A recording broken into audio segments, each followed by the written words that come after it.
তবলিগ জামাতের অন্যতম নেতা মাওলানা সাদ কান্ধলভি তার কিছু বক্তব্যের কারণে ইসলামী মহলে ব্যাপক সমালোচনার সম্মুখীন হয়েছেন। সম্প্রতি বিভিন্ন সংবাদ মাধ্যমে প্রকাশিত তথ্য অনুযায়ী তার কিছু বক্তব্য মুসলিম সমাজে বিতর্ক সৃষ্টি করেছে এবং তবলিগ জামাতের মধ্যে বিভেদ দেখা দিয়েছে। মাওলানা সাদের কিছু বক্তব্য ইসলামী শিক্ষার মূল আদর্শ থেকে বিচ্যুত বলে দাবি করা হয়েছে।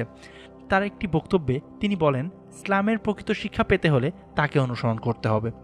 অনেক ইসলামী আলেমদের মতে এই বক্তব্যটি সাধারণ মানুষের মধ্যে ভুল বোঝাবুঝি সৃষ্টি করেছে, কারণ এটি মুসলিম উম্মার ঐক্যের বিপরীতে অবস্থান নিতে উৎসাহিত করতে পারে।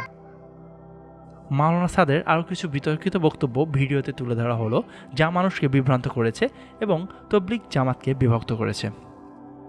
ইসলামিক আদর্শ অনুসরণে বিভ্রান্তকর নির্দেশনা।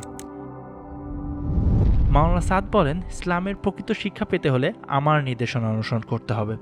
এই বক্তব্য অনেক আলেমের মধ্যে ইসলামের মূল শিক্ষার প্রতি স্ববিরোধী এবং ব্যক্তিবিশেষের প্রতি অন্ধ অনুসরণের দিক নির্দেশন করে। নবী সাল্লাল্লাহু আলাইহি ওয়াসাল্লামের সুন্নাহ পালন নিয়ে মতবিরোধ। তিনি এমন মন্তব্য করেছিলেন যেখানে তিনি সুন্নাহ পালন সম্পর্কে এমন কিছু বলেন যা অনেক ইসলামী আলেমদের মতে বিভ্রান্তকর এবং ইসলামী অনুশীলনের মূল ধারার সাথে সামঞ্জস্যপূর্ণ নয়। শরিয়াহ বিধান ব্যাখ্যার পরিবর্তন। মাওলানা সাদ শরিয়া আইন ও ইসলামিক বিধানের ব্যাপারে এমন বক্তব্য দিয়েছিলেন যা ইসলামিক ঐক্যের বাইরে ছিল। এতে অনেক আলেম মনে করেন তার বক্তব্য শরিয়ার মূল আদর্শের বিপরীতে অবস্থান করেছে।